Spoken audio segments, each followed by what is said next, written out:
Hey guys, welcome back to the podcast. I'm Rachel. This is Raven.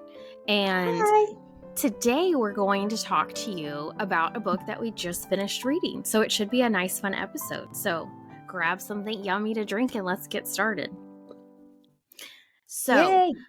I think we should say from the get-go that we're going to split this podcast in half. So the first part we can talk about like spoiler free, but then the second half I think we're gonna have to talk about spoilers because I don't know how to fully talk about this book without talking about like what actually happens in the book. Yeah, I was trying to figure that out too last night when I was laying in bed. I'm like, how are we going to do this and not? So I like that plan. Yeah. So okay, so the book that we're going to talk about is The Women by Kristin Hannah, which is her new book that just came out. I don't know when it came out in February. We'll just leave it at that because I don't know the exact date. Okay. But yeah. fresh off the press. And the story goes now is that I get a text message from Annette earlier this week saying, you have to read this book. I'm going to need to talk about it, whatever. And I knew that it had come out, but I wasn't super like clamoring to get to it. So, and the hold for the library is ridiculous. So anyways, you told me to bite the bullet and just use my Audible credit and get it. And so I did. So we thought it would be a fun idea for us to talk. So we really haven't talked about the book at all. And now we're just going to dump. So do you want to go first? This is like a live Marco Polo between Rachel and I. Yes. Yay! Yeah. And by earlier part of this week, she literally means, okay, today's Thursday. We're I told recording her, on Thursday. was it Monday or Tuesday? Tuesday, I texted you I think it was and Tuesday. said, yeah, and said, I'm going to need you to read this book so we can talk about it. And so it was just very spontaneous this week. I read this book in a little over 24 hours. I listened to the audiobook. So, okay, what did you ask me? Well, so I haven't rated it yet on Goodreads, but I saw you gave it a 4. So do you want to say like why you gave it a 4? Okay, I gave it a 4. Oh wait, because stop. Maybe we should say what the book is about. Yes.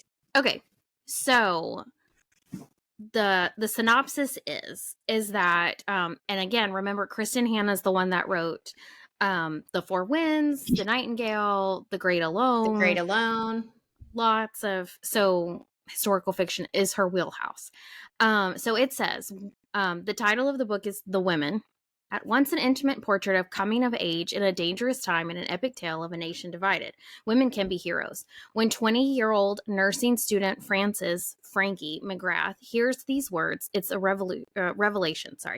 Raised in the sun-drenched California, I'm going to kind of cliff notes this. She was always taught to be prideful of service, but it was for the men. So in 1965, the world is changing, and she suddenly dares to go into the army. She ends up going into the army to follow her brother, who went into the Navy, to both go serve in Vietnam. And so the story is how she... So you start from the beginning and then her journey through Vietnam and then kind of the coming home after that. Yeah. Okay, so what are your thoughts? Okay, so I gave it 4 stars because I didn't want to put it down, which I felt like is pretty much a 4-star for me. Like if I can't put it down and I'm interested in what's going to happen, I feel like that's I don't know. That's a 4 pretty much automatically for me. Even if there's like pieces in there that I'm not necessarily a huge fan of, but Yeah. I'm just, I'm drawn back to the book. So, I didn't know a lot about Vietnam. It's like, I think that's for a lot of people, it's just not something that, I don't know, maybe it's just us because we're drawn to World War II, but I found it very interesting. And then from a woman's perspective of, I never, ever thought about women in Vietnam. Like that's just not something I really thought of. but there were women there, and they were nurses. And then when I thought about that, I didn't really think like how that affected them. And so I feel like this book helped me see it from that perspective, I guess, a little bit, and in a way that I never thought about. Um, so that's what I found interesting. And then, yeah, so that's why I gave it a 4. It's caused me to want to know more about another piece of history that I wasn't super familiar with. So that's why I gave it a 4. Now, y'all know that we're just cold running this. Like, I don't know what she's going to say, which is probably going to be opposite of what I said. Maybe not. No, Maybe not. like star wise. Do you know what you're going to Oh. rate it yet? So I haven't rated it yet on purpose. I have mixed feelings. So I feel like initially I was just gonna give it a 3. Maybe a 3.5 for the reasons that you said of 2. Like I was intrigued enough in the story that I wanted to know what was gonna happen. So it kept me engaged that way. But I feel like so here's the nitty-gritty of it. I think I love and hate the way Kristen Hanna writes her books. So that's going to be controversial, I feel like. But I always enjoy her stories. She picks fascinating stories to write about. The Great Alone was like people that had moved to Alaska and that were taking advantage of the, like, you get free land if you come up here and do that, which I don't feel like is talked about that much. So, and then The Nightingale is World War II. And then The Four Winds was the Great Depression, Dust Bowl kind of thing. So she always picks fascinating topics, which I feel like is definitely part of the reason why I do like her books. I don't super love, and I've been trying to mull it over of like how to explain what I don't like about it. But it's almost like, to use my teenage kids' terms, there's like some sort of ick to it that I don't like, and I can't quite put my finger on it. But I felt like this one especially went from a guy to a guy to a guy to a guy. You can do the book in sections by which guy she was with. And it's not that I have a problem with her having multiple loves in her life or anything like that. It all just felt, though, kind of like it was taking away from the actual story. In a sense of like, she was in Vietnam, right? And she's a nurse and doing all of this stuff, but we still have to talk about her love life. And that takes a large part of the time that you're spending with her in Vietnam is a lot about her love life in Vietnam. And it just felt kind of like I feel like she could have really taken advantage and done more about the daily struggles or something like that. Do you know what I'm saying? And so that to me was part of the reason why I don't want to give it a 4. And I think we should just say out of the gate, this is definitely, I would rate this book a rated R book. There are multiple scenes where it is open door. Just so you know, you do see it coming in Kristen Hanna's book. If those are like stumbling blocks for you and you can't like move past that, you don't miss anything by skipping that stuff. But y'all, I do feel like, I agree with you. There does need to be like a warning on these books. Yes. And there's topics of loss in pregnancy that I think should have a warning as well. It's not trying to be spoilery, but there is that.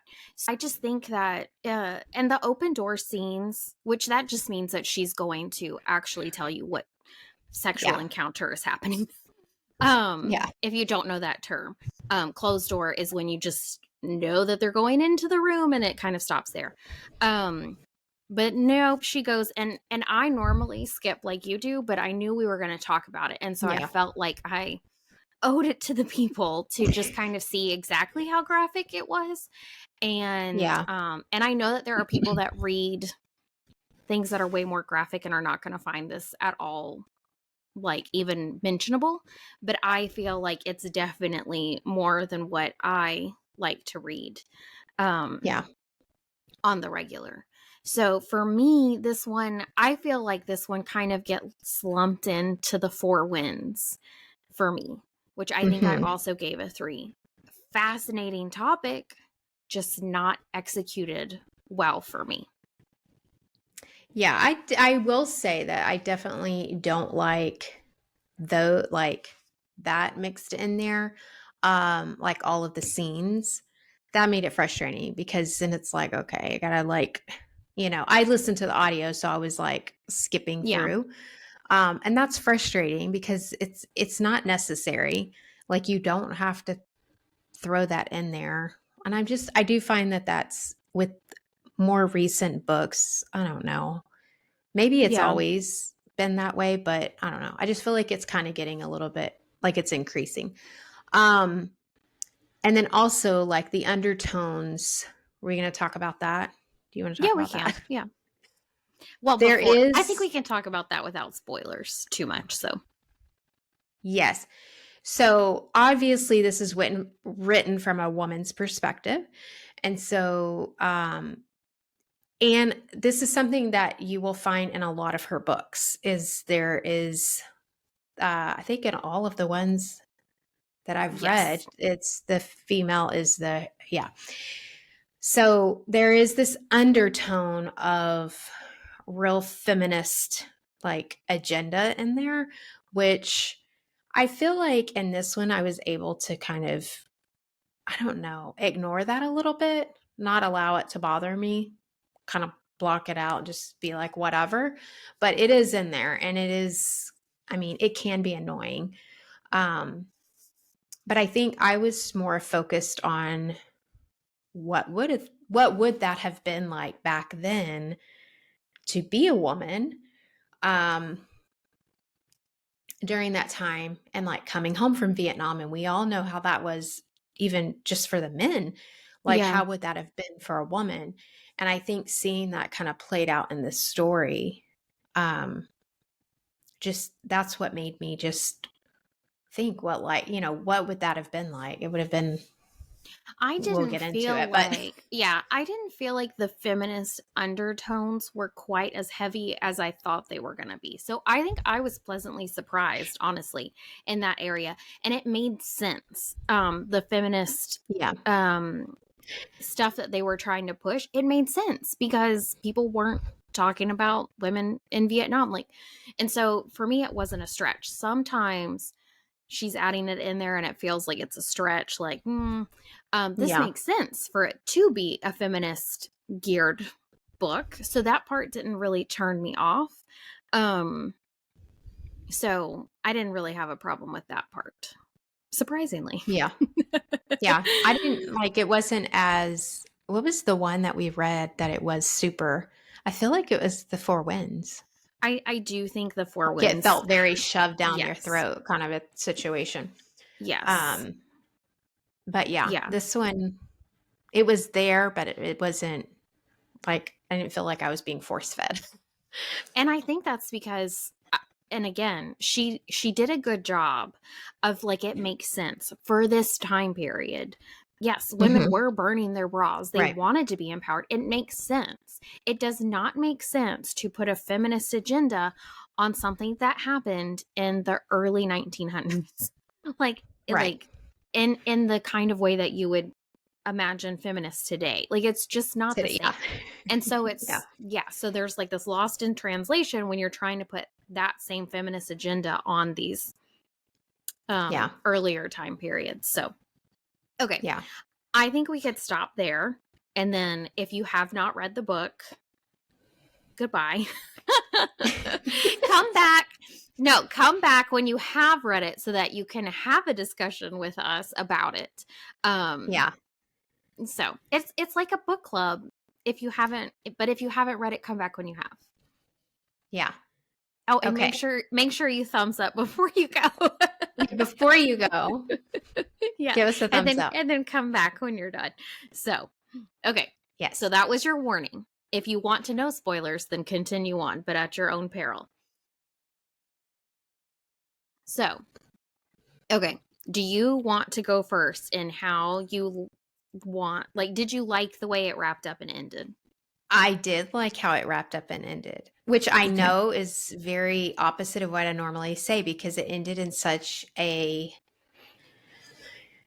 like, I predicted it. I'm going to be honest. Yeah. Like, I Yeah. felt like it was coming, although I kept thinking, I knew one of the guys was going to come back. Yeah. I just thought it was going to be the coyote guy. Do you remember him? Oh. They never brought him back up again. And I thought it was going to be him because I was so sure. What is the guy's name? Casey. What is the guy's name at the end? Which one? Rye. So Rye, there it is. Okay, we got Okay. Rye and Jamie. So Okay, going back. so Okay, Jamie coming back into the scene at the end. I wasn't expecting him to be back. I was really Right. expecting it to be the guy, the coyote guy, which is that was what they called him, coyote. Right. I don't now I do feel a little bit cheated because I wanted to know what happened to him. I guess he went on with his life. I wasn't invested at all in his character. I was like, what happened to him? Because he seemed like he really was probably would have been good for her. Yes. And then, but she was just like, no, you know. Okay, so let's go back and like go through the book as far as, so she goes to Vietnam, right? Right. Well, she meets Rye before she goes. Meets Rye. Like for a split second. At her brother's going away party. Yes. Yeah. Then she finds out that her brother dies right before she goes. She still goes to Vietnam. And then she's there. And the instant she gets there, she has a male suitor in one of the doctors.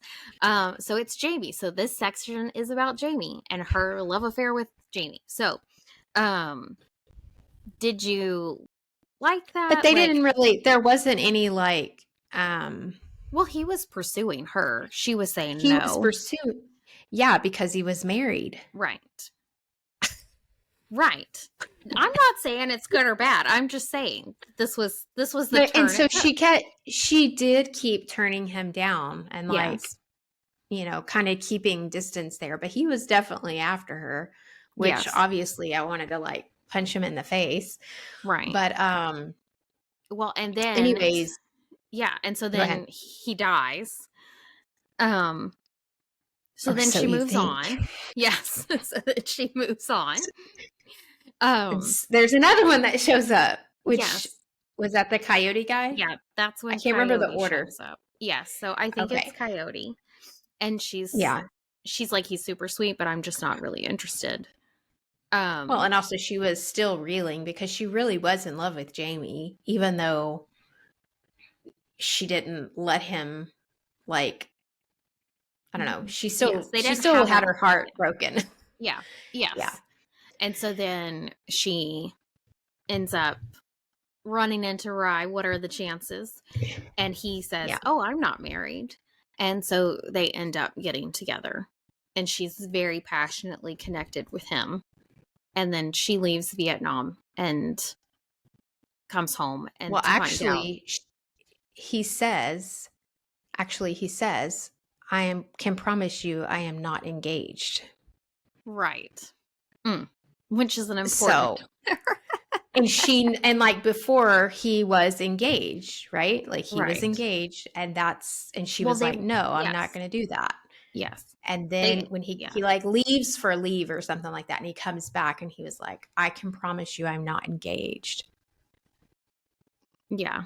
I knew right then, like he was a loser because he wasn't being really direct. And I was like, this doesn't feel right.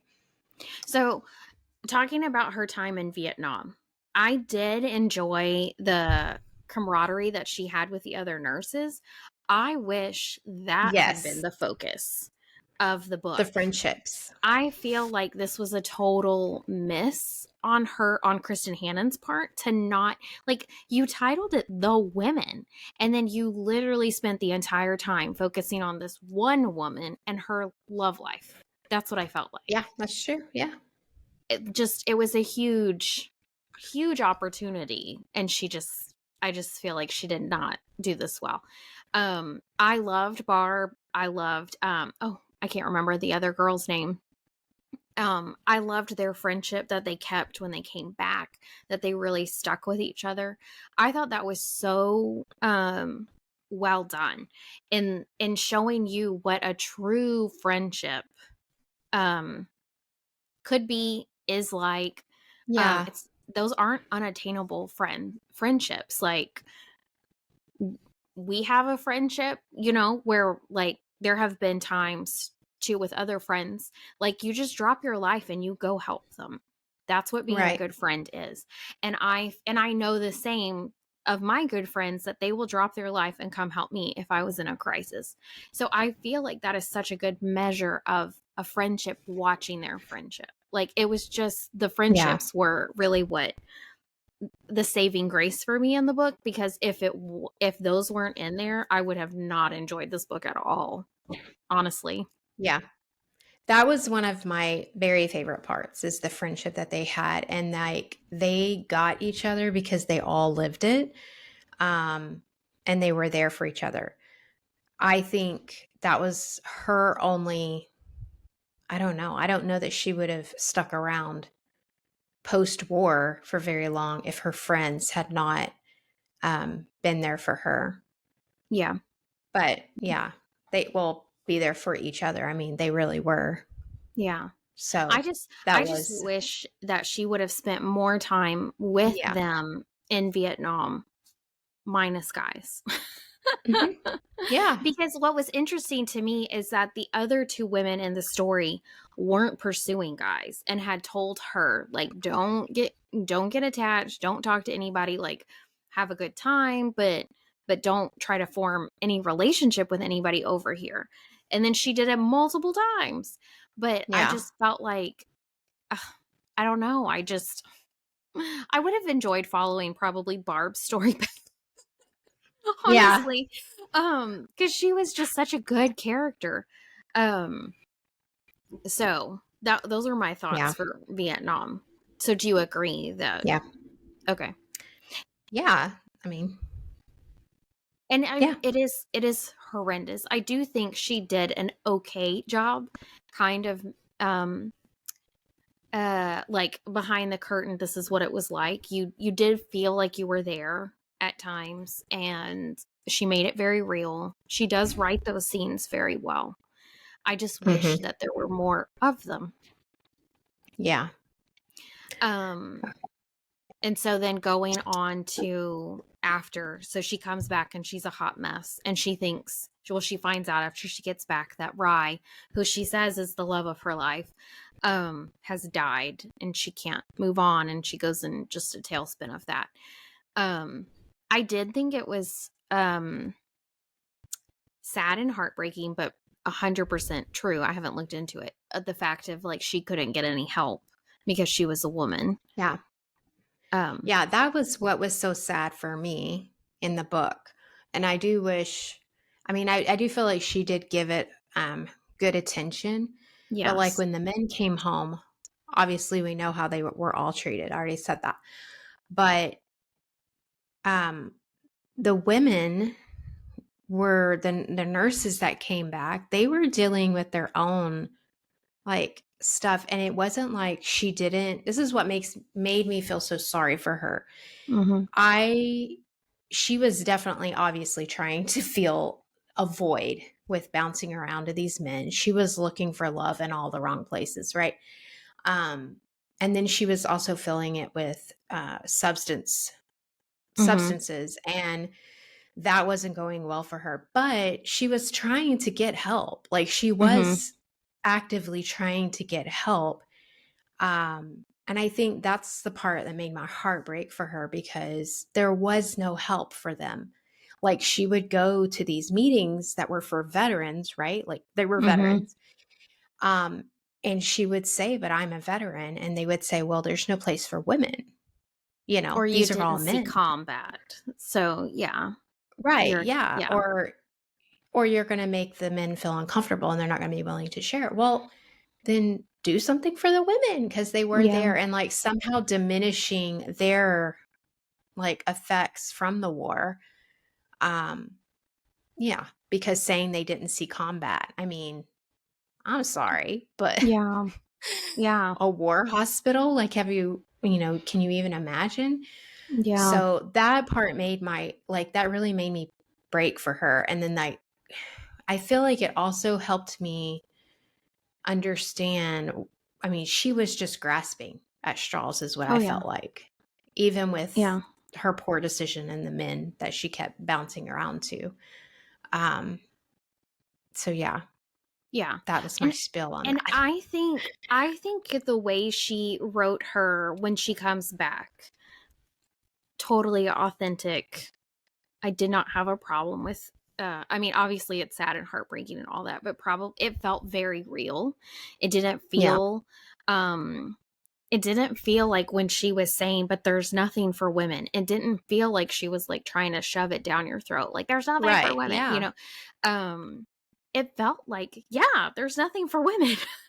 Like you wanted to cheer for her, like um and I like the substance abuse from what I haven't dealt with that personally, but from what I have seen through others and reading other stories and stuff, that seemed very genuine and authentic.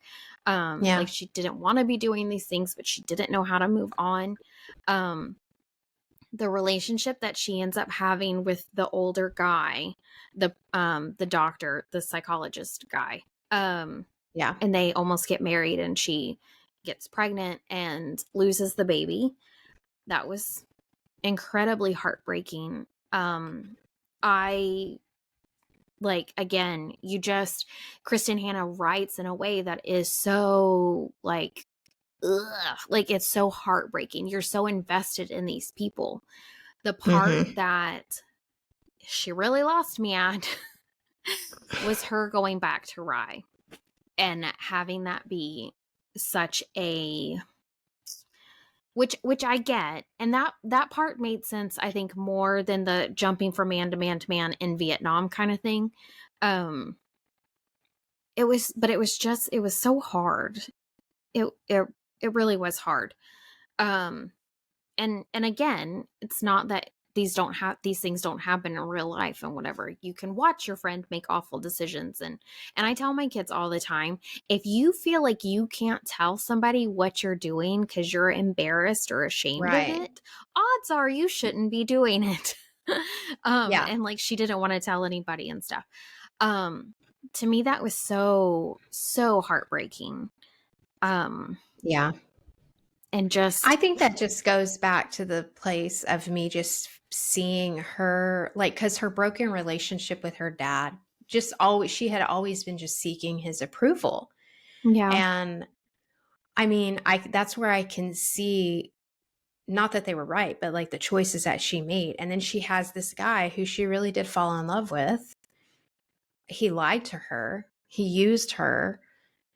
And that was just really, really sad. He never intended on, like, I don't think he ever intended I on don't think so. ma- marrying her. Yeah. But and then the way that she finds out is just so sad too. Oh, I know. Um, so That was a gut. I was not surprised whenever he got off the plane because I totally saw that coming a million yeah, miles I away. saw that coming. Yeah. But whenever she finds out that the wife is in the hospital having the baby, I Yeah. was like, "Are you kidding?" After he told her he Yeah, had they were getting divorced her, and like divorced, and yeah, we're going to get married now, and yeah, ugh, yeah. That he was a was jerk. yes, that And then was he still heartbreaking. tries to come after her. I know. Oh, what is wrong with you? Yes, Psychopath. yes. But Um, but then at the end, I feel like how it ends just puts an exclamation point on my whole point to this book. Of she ends up running into Jamie at, what are the odds, at the at a monument. ceremony Yes. years And later. years later, and now they all have their lives together. They've all figured things out, and so now you're left with thinking that they're going to get together. Um because he's divorced now and all of this stuff. So Really divorced. really, yes, he not has a fake divorced. certificate. Yes, but I was like, why? Why did you do that? Leave it on a feminist high, and she has sorted out her life. She is on track. She goes to the monument. They're like, why? Why do we have to throw Jamie back in there? It's almost like Because she finally got her happy ending, Rachel. Like, she got her life together and she didn't need a man to do it. And I'm not saying like, I don't need a man, but like she didn't need, like she learned to stand on her own 2 feet and like, I don't want to say love herself, but like not need a man to love her to heal. And like she hit her rock, she hit her rock bottom, and then she decided to move on and be independent and I don't know, sort her or like direct her problems in a different way. Yes. And then I thought it was the perfect timing. I knew he was going to come back. Like, I just knew. I feel like it was pretty obvious that at first I thought, okay, it's going to be Rye. Rye's the guy that's going to come in and save the day. But then he turned out to be a jerk. So then I was like, something's got to happen at the end for this to all wrap up. And like, I thought it was so beautiful because she still maintained her friendship. She overcame alcohol, and now she's helping other people, and she's done all this. And it was the perfect time for Jamie to come in. I disagree. I think she should have just left it. She should have left it without her running into him. And you would have still had all of those things. That sounds like a feminist. But that sounds like, I don't need a man. Well, and I'm not saying that either. Because this is so surprising, because normally this is the complete opposite. I'm the one that always wants the happy ending. I want it to end this way. But honestly, I was so tired at the end of this book of her and her relationships with men that I was like, I'm done. So that to me is just, and that's what I mean by the exclamation mark at the end of this book of, you called it the women, but it was really about a woman and her men. So anyways, okay. No, do you want I do agree with you on that point. Okay. I do. Thank you. Okay. So you gave it 4. Mine's like a 3, and I don't know where I'll land. Probably a 3. But should you read it? Yeah. Give it a go. Well, I think there are a lot of other people on Goodreads that probably are going to side with you, because I just saw I haven't looked at a bunch of them. Oh. I haven't read them all, but I just saw a bunch of people like, bashing this book, which is interesting. Yeah. Okay, guys. Well, this was a pretty real, raw little Marco Polo session with us on today's podcast. If y'all like these types of, like cold runs on us talking about a book that we do this several times a year in real life. This is a real life situation. That is the end of our episode today. And we would love it if you guys would give us some love in the comments or in a thumbs up. Only thumbs up. We only accept those. Subscribe to our podcast, and we hope to catch you guys on the next one. Bye.